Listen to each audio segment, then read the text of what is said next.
teen years. For most girls, a time of high hopes and young dreams. But not for every girl. They had taken Linda, wrapped her up in a knife, and they put her into the Subaru. Rebellious acts. Toxic romances. The end result? Lives in ruin. Now your ass is mine, and I'm guaranteeing you I'm no murder you. You had like the American dream and the American nightmare meeting each other on the highway. With rare footage and exclusive interviews from behind bars, we'll reveal shocking stories of teenagers convicted of unthinkable crimes. Really, you could end up here. I want to go home. I really want to go home. When Girls Kill, next.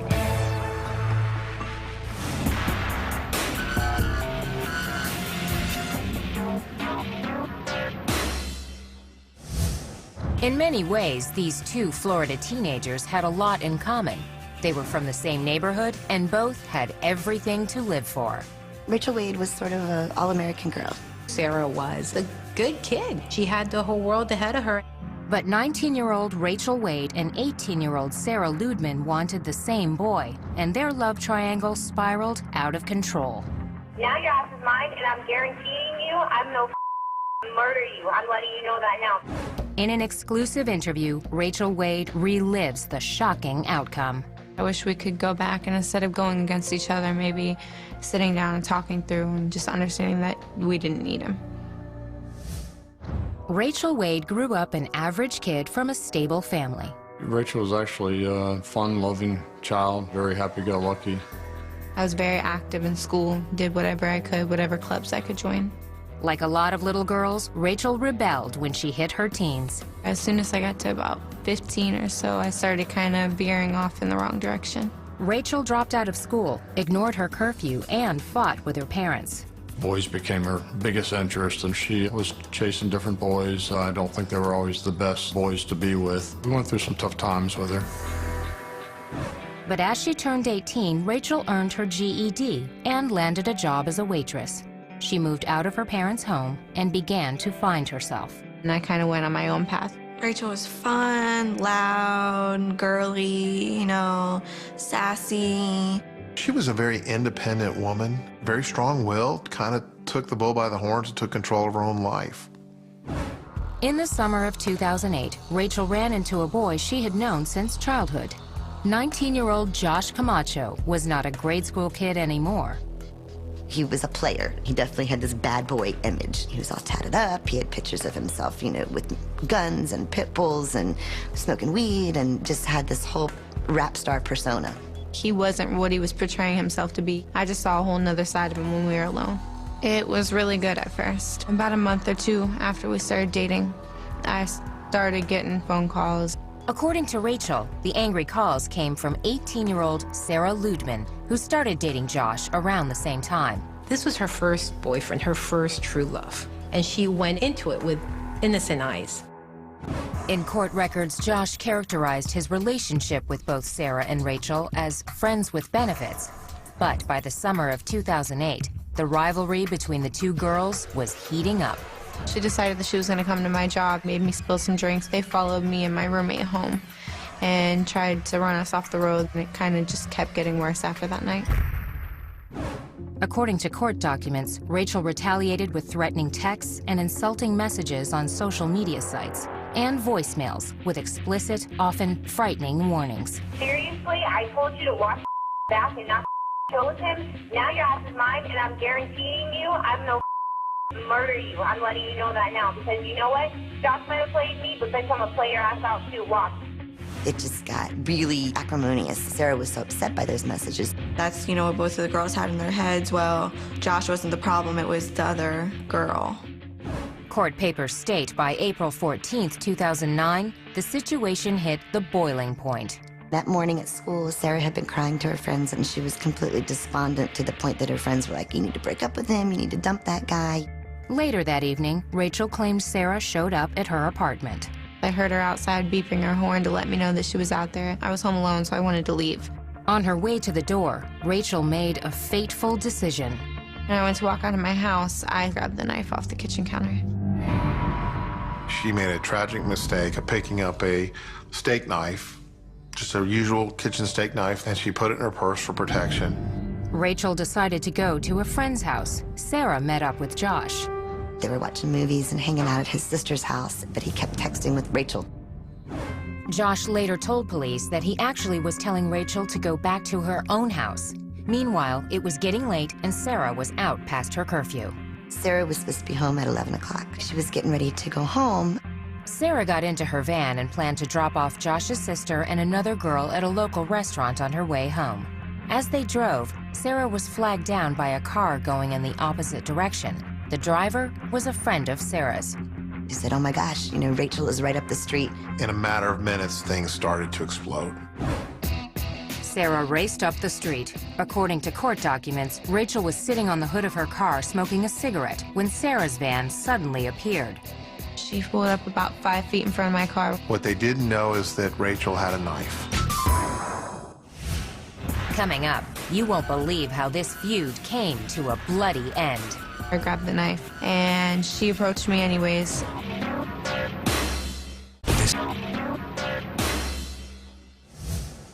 At 12:45 a.m. on April 15, 2009, after months of feuding over the same boy, it was finally showdown time between 19-year-old Rachel Wade and 18-year-old Sarah Ludemann. They wanted to confront each other. According to police reports, Rachel sat on the hood of her car as Sarah drove toward her. There were 2 other girls in Sarah's van, including the sister of Josh Camacho, the boy at the center of the triangle. According to court records, Sarah came to a stop just a few feet from her rival. I grabbed the knife, thinking it might scare her off, and she approached me anyways. In court documents, witnesses disagree about who started the fight, but everyone recalls it was over quickly. They fought in the middle of the street for no more than 5 seconds. It was pulling hair, next thing you know, it stops. She hit me 3 or 4 times. I started swinging back. And the next thing I remember, she let go of me and turned around and walked back to her van. Sarah yelled out to her friends. Sarah was screaming for them to get back in the car so they could leave. I just saw blood on the knife. I didn't physically remember stabbing her. I didn't see where she was stabbed. Sarah managed to get to the van and grab her phone. Police reports state that she called Josh Camacho. She said it hurts. At that point, the line fell. She lost consciousness. She ended up lying in the middle of the road. Shocked witnesses dialed 911. Rachel! Down her. Okay, where on the body is the patient stabbed? In the chest. She's trying to breathe. According to police records, Rachel retreated with the knife in her hand. She walked up the driveway and ultimately threw the knife up onto the neighboring residence's roof. Rachel sat on the porch of a nearby home as police and EMTs arrived. They quickly determined Sarah was stabbed twice in the chest. She had a small injury here, stab wound here. She was stabbed right in the heart. It pierced her heart. During the frantic effort to save Sarah's life, Josh Camacho received a call from his sister at the scene. Josh hurried to get there and arrived before Sarah was taken away in an ambulance. But at the hospital, she could not be saved. Sarah was pronounced dead at 2:29 a.m. Detective Mike Lynch was gathering evidence when he learned the case was now a homicide investigation. I ended up finding Rachel sitting in what used to be a bench located in front of the residence. Her demeanor was calm. I was scared, but at the same time, I didn't really know what to think or how to react.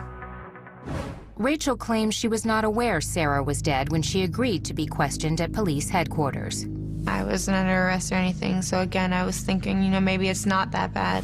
When I was down at the hospital, okay, I saw where she was stabbed at. She made no indication that there had been a stabbing, that there was a knife involved. The detective told Rachel exactly what happened. The next piece of information that you need to know is that she is dead. And she died as a result of these stab wounds. When they told me that she had passed away at the hospital, I kind of lost it. I couldn't believe what they were telling me. The hard truth of her situation became clear when Rachel was charged with second-degree murder. Bail was set at $500,000. If convicted, the 19-year-old faced life in prison. Fact is, she stabbed her and she killed her. For second-degree murder, I didn't have to prove she intended to murder her. Sarah and came looking for a fight. So it was apparent to me that this was a good self-defense case. Murder or self-defense. The lines were drawn when the trial began in July 2010. Among the witnesses called by the prosecution, Josh Camacho. His tough bad boy pose was gone. Josh coolly maintained that he had an open relationship with both girls. When he came into court, the appearance was just a little guy. Very quiet, very soft-spoken. He says, I wasn't dating either girl. They're not my girlfriends. After these girls and their friends and their families talked about how he was their whole world and said, I was just sleeping with them. Camacho's testimony was shocking. But the prosecution's most damaging evidence came from Rachel herself. The threatening voicemails Sarah had saved. I'm gonna find you and I'm gonna beat your ass. He can get anything he wants from me. You still got your mommy and daddy's curfew, bitch. Why do you run your mouth and why are you that pathetic? So keep talking, Sarah. I'm gonna teach you it. I'm telling you now. I couldn't believe that it was me. It was out of character for me to say anything like I said to her. Please tell me, Sarah, why you would be a dumbass put a brand new picture of you and Josh at the beach on your MySpace. I'm no murder you. I'm gonna play your ass out too. Watch. You're a fat bitch and I'm gonna kill you. If you're a prosecutor, you don't get a whole lot better evidence than that. In a risky defense move, Rachel took the witness stand and claimed she received similar messages from Sarah. It's a shame that Rachel didn't save voicemails from Sarah with threats, but she didn't. The jury deliberated less than 3 hours. We, the jury, find as follows: ask that the defendant in this case. The defendant is guilty of murder in the second degree as charged. So say we all. Michael Schwartz, foreperson of jury, July 23, 2010. In September, Rachel was back in court for sentencing, and the stakes were high. She could receive life in prison, or get credit for time served as a youthful offender and go free. Sarah's mother, Gay Ludemann, wanted the maximum. This is my daughter. She lays in a cemetery. I go visit her there. The judge sentenced Rachel to serve 27 years behind bars. It's a tragedy for both sides. That's all I got to say. Justice has been served. We've lost our daughter as far as having her home with us, but she's still here for us, fortunately, to visit and look forward to someday her coming home. But Sarah's lost. You know, her parents have lost their only daughter.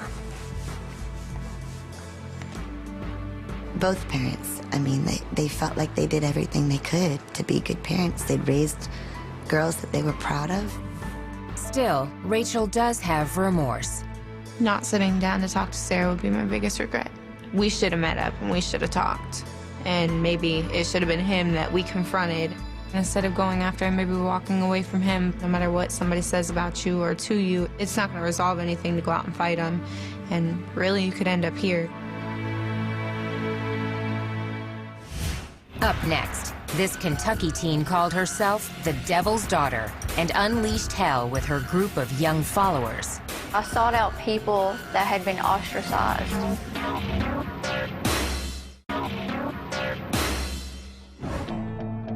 April 1997, springtime in rural Tennessee. Vidar Lilylid, his wife Delphina, and their 2 young children were returning home from a religious convention. They decided to go have a picnic with the kids and stop at the Baileyton Rest exit. This ordinary detour would lead to a violent and horrifying crime. This one was certainly the most tragic thing I've witnessed. Surprisingly, most of the suspects were just teenagers.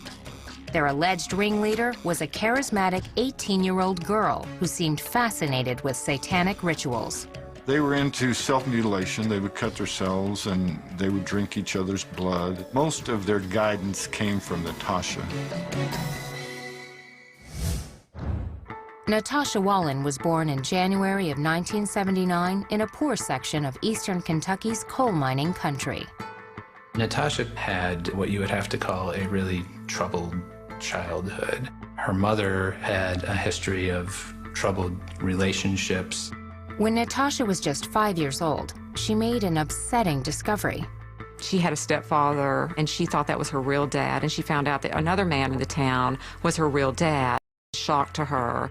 I got betrayed. And once you're betrayed, you've always got that wondering if somebody's going to betray you again. Dr. Helen Smith, a forensic psychologist and filmmaker, interviewed both Natasha and her mother, Madonna Wallen, for her documentary, 6. Natasha, she grew up, got aggressive towards her mother. Her mother also had emotional problems, as well as Natasha. According to court documents, the feuding escalated when Natasha was 14. She was arrested for assaulting her mother and threatening her with a knife.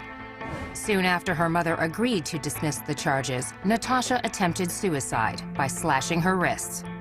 She was hospitalized at a Kentucky psychiatric facility. They told me said that she needed to stay longer. She was still a troubled child, but you know, I couldn't afford to keep her in the hospital. They paid for 11 days and that was it. Court records state that Natasha was diagnosed as manic depressive and bipolar. She was prescribed Haldol, an antipsychotic drug, but she didn't take her medication. Load them up with pills. That's the answer to everything. Medicate. Court documents state that she did use illegal drugs, like cocaine and heroin. Natasha developed a dark fantasy life. According to police, the teenager often signed her name backward as Satan, and she attracted other teenage outcasts. I sought out people that had been ostracized, you know, for one reason or another, from the same people that were condemning me. In her mid-teens, Natasha found love.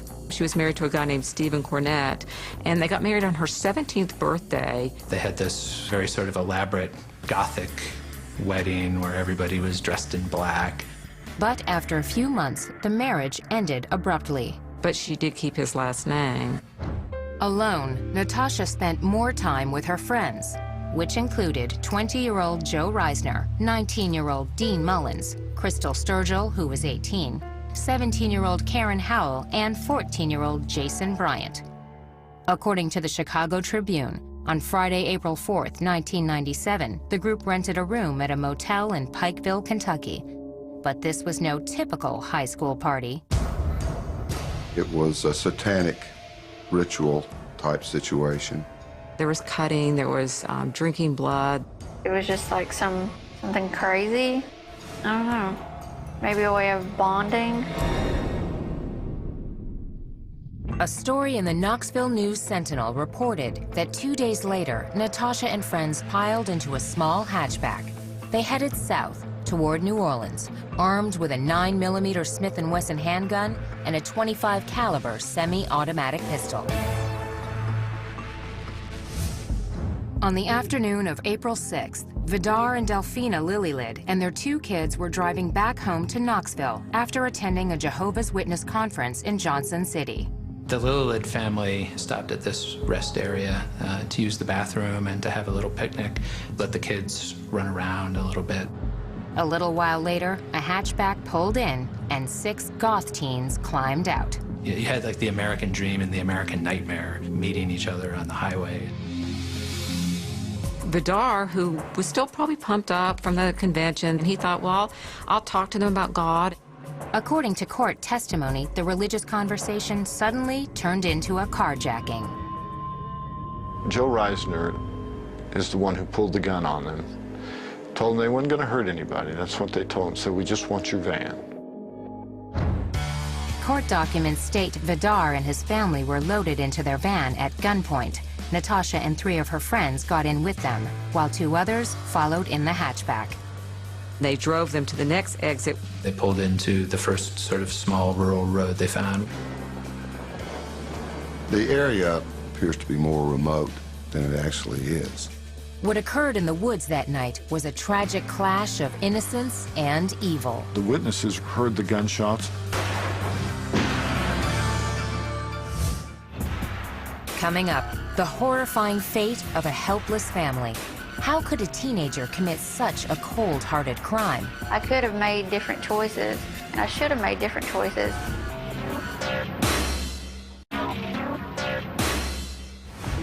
About 8:30 on the night of April 6, 1997, Natasha Cornett and her group of teen outcasts were speeding through Tennessee in a stolen van.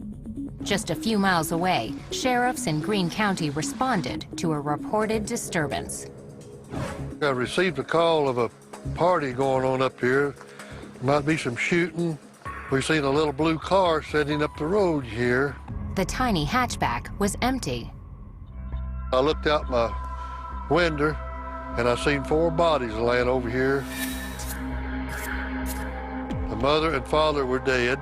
They were laying here, and the little girl was sitting over here, and the little boy was here, Kylie, in the ditch, laying on his mama's lap. Vidar and Delphina Lilylid lay in a ditch, both dead from gunshots. Their children, 6-year-old Tabitha and 2-year-old Peter, were critically wounded, but still breathing. EMTs rushed the children to a local hospital. Officials examined the blood-soaked crime scene. The 2 adults, they had 2 wounds in common, bullet holes that formed perfect triangles. Somebody must have intentionally wanted to make a triangle, and they succeeded. The odd chest wounds were not the only gruesome injuries. The father was shot in the left eye. The mother also had 3 other bullet wounds. The next day, Tabitha died in the hospital. 2-year-old Peter still clung to life with gunshot wounds to his chest and right eye. Although the suspects stripped the license plates and contents from the hatchback at the crime scene, they overlooked one clue that led detectives to Kentucky. They left a receipt from Pikeville, and that receipt let the police pretty quickly identify the car, and then they knew who they were looking for. Police launched a nationwide manhunt while Natasha and her friends headed south in the Lilylids van. They felt like they needed to get out of the country. I mean, they had just murdered people. 2 days after the shootings, Natasha and the 5 other young fugitives arrived at the Mexican border near Douglas, Arizona. They were allowed to cross. They had made their way safely into Mexico. According to court testimony, sometime after entering the country, the teens encountered Mexican police. After finding a knife in the van, officers ordered the group back to the border. There was an all-points bulletin out for them. But the computers hadn't worked all day. As they approached the border crossing, the system came back online. They had the bad luck being the first car to come through that border crossing station there when the computer came back up. And they were all arrested on the spot. Police reports state the suspects had in their possession Social Security cards and other property belonging to the murder victims. They also had 2 handguns. We, of course, went to Arizona and followed up on all that and found the guns, and they were ballistically matched to the shell casings recovered at the scene and bullets recovered from the bodies. Natasha and the rest of the group were transported back to Tennessee to face formal charges. While in custody, Natasha granted an interview to newsstand tabloid The Weekly World News. Cornett boasted she was Satan's daughter. She said that she believed in ritual murder. Natasha always said afterward that she only gave that interview because that's what this lawyer told her to do, that somehow it was going to help her case to appear insane. Soon after the interview was published, Natasha changed lawyers. Cornett and her 5 co-defendants were each charged with 3 counts of first-degree murder and 1 count of attempted murder. Prosecutors hoped to seek the death penalty, but several defendants claimed that the sole shooter was their youngest accomplice, 14-year-old Jason Bryant. This presented a crucial problem. In Tennessee, juveniles cannot receive the death penalty. With the death penalty ruled out for one prime suspect, prosecutors changed their strategy. We dropped the request for a death penalty. We made them the offer that they could plead guilty to first-degree murder and go before the court to have the court determine whether or not they were to serve life without parole or life. In February 1998, all 6 defendants pled guilty. The following month, they appeared for a dramatic sentencing hearing. 4 of the accused addressed the court. Natasha testified she was no longer the leader after the group left Kentucky. Cornett even maintained she tried to stop the shooting of the Lillylid family. I failed in my attempt to stop the death of them. And that weighed heavily on my conscience. The judge ruled Natasha was, quote, not necessarily a ringleader for the killings, but she was the instigator and the orchestrator of the trip and the things that led to the death of the Lillylids. She was the leader of the group. She used whatever she had available to get them into the group and to keep them in the group.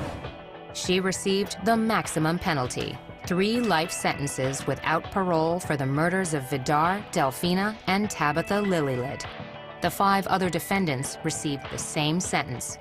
Plus, all 6 were given an additional 25 years for the attempted murder of the sole survivor, 2-year-old Peter Lillylid. In a sense, a very real sense, they received a death penalty. They will not leave the penitentiary system until they're dead. For her part, Natasha Cornett maintains that better mental health care might have prevented her unthinkable actions. Taking life is never justifiable. Never. There's always options, there's always choices. And I should have made different choices, but hindsight is great, you know. Next, she was the new kid in town, on her own and looking for friends. Was Charlie Ely an innocent bystander or part of a sadistic plot to murder a 15-year-old neighbor? And then I heard gunshots. I was like, what the hell is going on?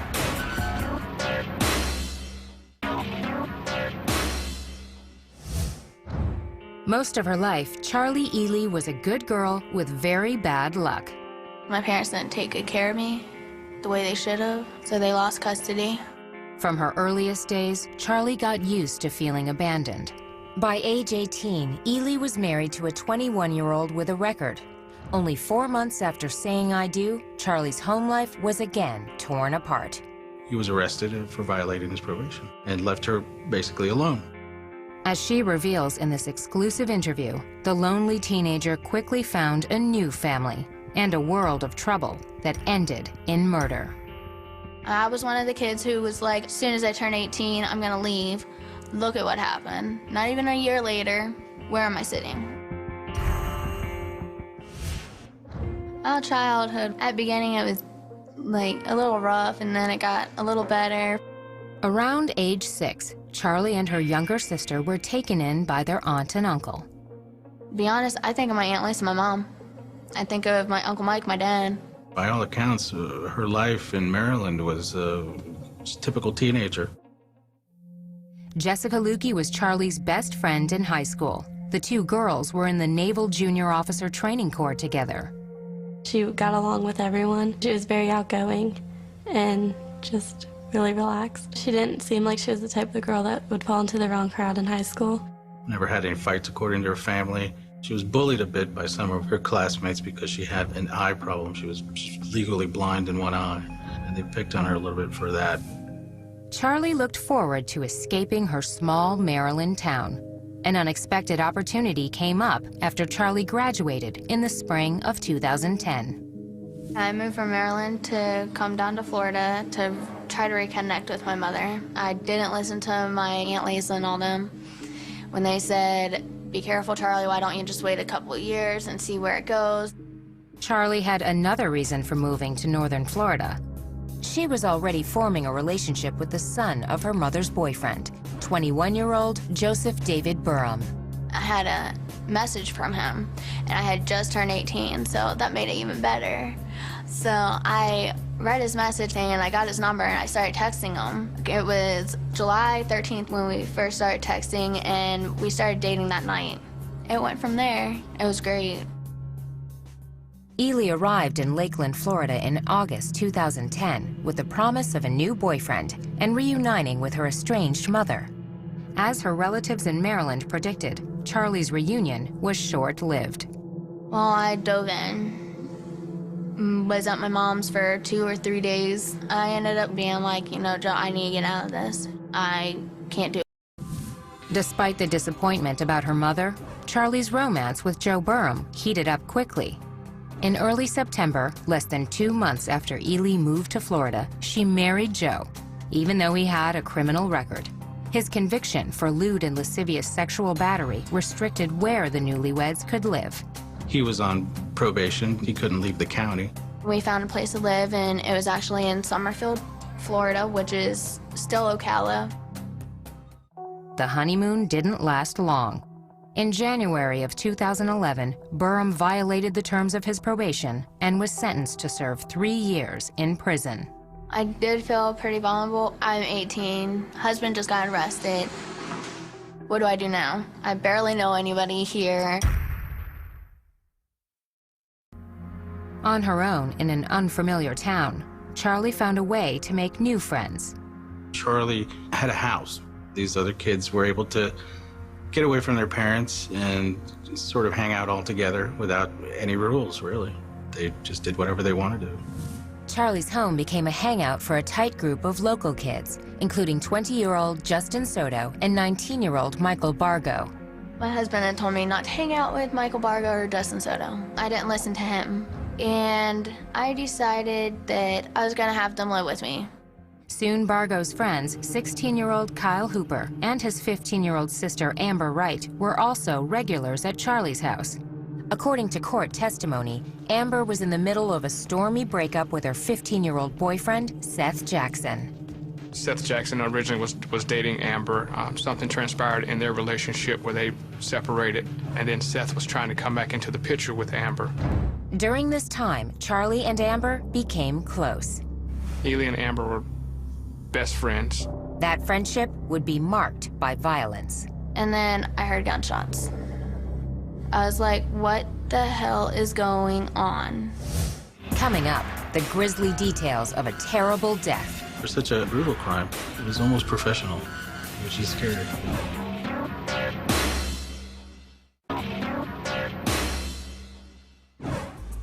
19-year-old Charlie Ely's reunion with her estranged mother fizzled, and her husband was locked up on a parole violation.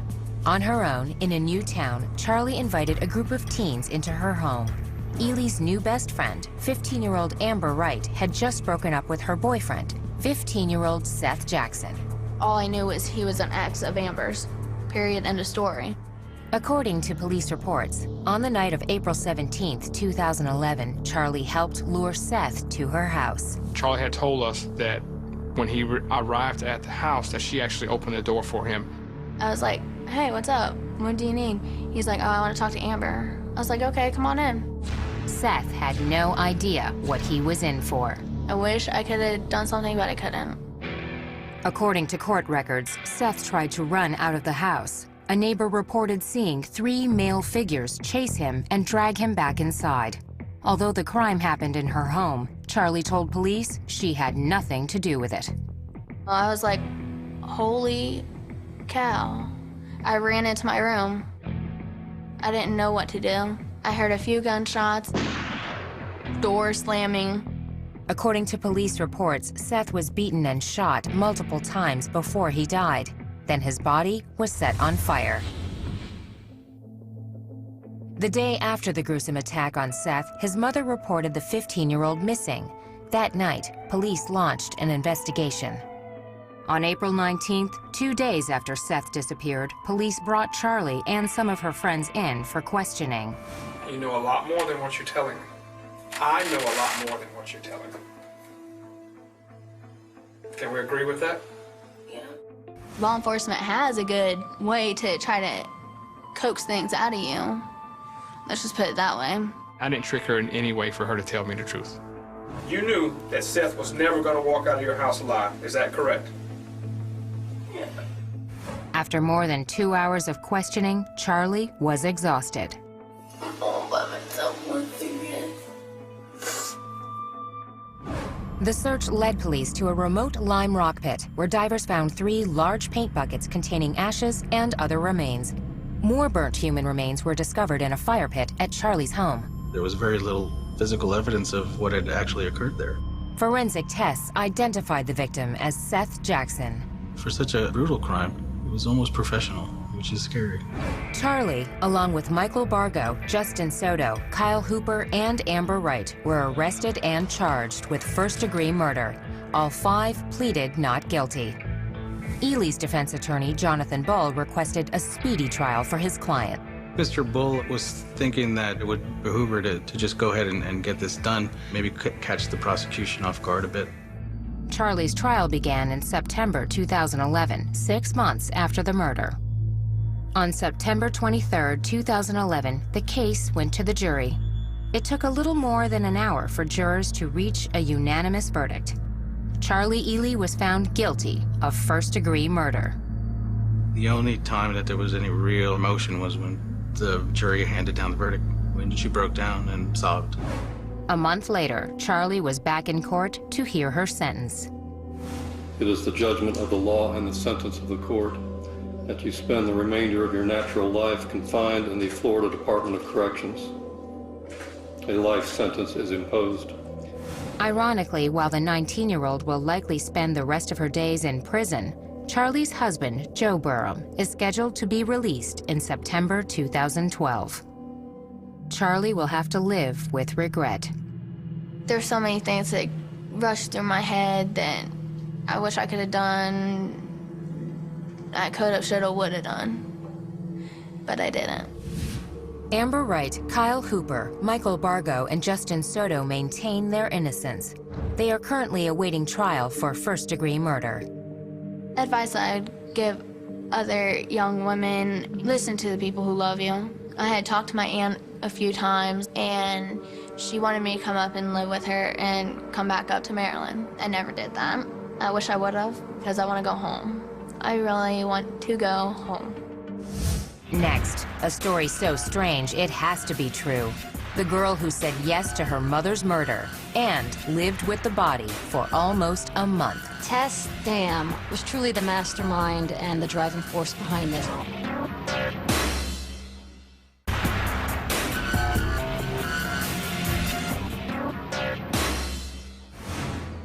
On a cold winter night in February 2007, police in Lafayette, Colorado answered an anonymous call. Officers received the tip that Linda Dam had been murdered. At the home of 52-year-old Linda Dam, police say they found her 15-year-old daughter Tess and Tess's boyfriend, 17-year-old Brian Grove. As more officers arrived, they began to try and develop more information about Linda Dam. Was she safe? Was she still alive? The bizarre answer would generate shocking national headlines. As a child, Tess Dam faced major challenges. Tess Dam grew up without a father. Her father and mother split when she was 2. Linda was very clearly addicted to alcohol, very severely alcoholic. But by all accounts, Tess and her mother enjoyed a close relationship. In 2004, when Tess was 13, she joined a basketball team at the local rec center. Eddie Anderson was the coach. She really loved her mom. Even in practice, she would go hug her mom. But Linda would come up to me, and I could smell the alcohol on her breath. By 2006, things were changing. According to the Rocky Mountain News, on several occasions, Tess was picked up by police for violating curfew. In July, she was escorted home by a cop who was alarmed by Linda Dam's condition. An officer sees Linda stumbling down the stairs. She's visibly intoxicated. Lafayette police say they did try to get social services to intervene. They faxed over the request to the county social services, and apparently the fax never arrived. A few months later, Tess met Brian Grove at an area youth center. According to the Denver Post, by early 2007, Brian was living with Tess in Linda's home. But the young couple wanted a house of their own. They found a model home worth approximately $500,000, and they told their friends they wanted to kill Linda Dam to get the money to buy this house. A 16-year-old friend named Jared Smith described a conversation with Tess and Brian that started at a local restaurant near the end of February 2007. Smith told police Tess and Brian talked about how much they hated Linda. On the drive back to Linda's home, Brian allegedly asked Tess if she wanted him to take care of her mother. Tess said yes. Brian went in the home while Tess and Jared were driving around. Jared Smith said he had no idea what Brian had planned. Brian later admitted that he had tried to strangle Linda, and that didn't work. Once she lost consciousness, he got a knife, drove it into her neck, and so hard that he actually couldn't pull the knife back out again. Got another knife and ended up stabbing her more times until she died. He stabbed her approximately 18 times. According to Jared Smith, Brian called and asked him to come to the house. When Jared arrived, Brian told him that he killed Linda. Jared said he did not want to be involved. Brian told him that he was already involved. Smith claimed he closed his eyes while he helped Brian move Linda's body. They had taken Linda, wrapped her up in a knife, and they put her into the Subaru. Brian then turned to his best friend, 18-year-old Jared Guy, for help. Brian and Guy were both born in India and raised by Colorado families. We considered each other brothers. In his interview with police, Guy offered a different version of Linda Dam's death. He said Brian Grove told him Linda attacked Tess. Grove simply came to her aid. They said it was more of a self-defense kind of thing, that Brian went in and tried to protect Tess. Jared Guy claims he advised Brian to turn himself into police. But after much convincing, Guy agreed to help his friend dispose of Linda's body. Guy told the cops they considered leaving the corpse in a landfill. Instead, they ended up at a local cemetery. The ground was frozen. Brian thought that they hadn't buried her deep enough, so he brought Jared Guy, and they both dug her back up and then drove back to the house. According to police records, Linda's body remained in the car, parked in the garage. After the entire incident happened, I was just in shock, and I really just wanted to go back to the happy little life that I'd created for my own self. Brian and Tess lived in the home and played house. She would send him things saying, your wifey did the laundry for you. They bought groceries, they cooked. The young couple also acted like rebellious teenagers. They were having parties at the house, car surfing out in the street, and really up to some pretty wild behavior. But the parties ended with the anonymous call to police on the night of February 27, 2007. Prosecutors believe the tip came from one of Tess's friends. When the police showed up to the house, they were able to find the body in fairly short order. Tess Dam, Brian Grove, and Jared Smith were taken into custody that night. Jared Guy was arrested later that week. Jared Smith was charged with being an accessory to the crime and pleaded guilty. He was sentenced to serve 2 years in juvenile detention. Jared Guy was charged with being an accessory to the crime and to tampering with evidence. He pleaded not guilty to both charges. Several months later, Guy agreed to a deal and pleaded guilty to the tampering charge. He was sentenced to 6 months of work release, followed by 6 months of home detention, then 3 years of probation. If I could go back to then and change my actions, I would have still tried to help him, but I would have tried to help him in the sense of, make him call the cops. Ultimately, Brian Grove and Tess Dam were each charged with first-degree murder for the death of Linda Dam. Brian copped a plea to second-degree murder. He was sentenced to 40 years in prison. Tess also pleaded guilty to second-degree murder and solicitation of murder. She was ordered to serve 23 years behind bars.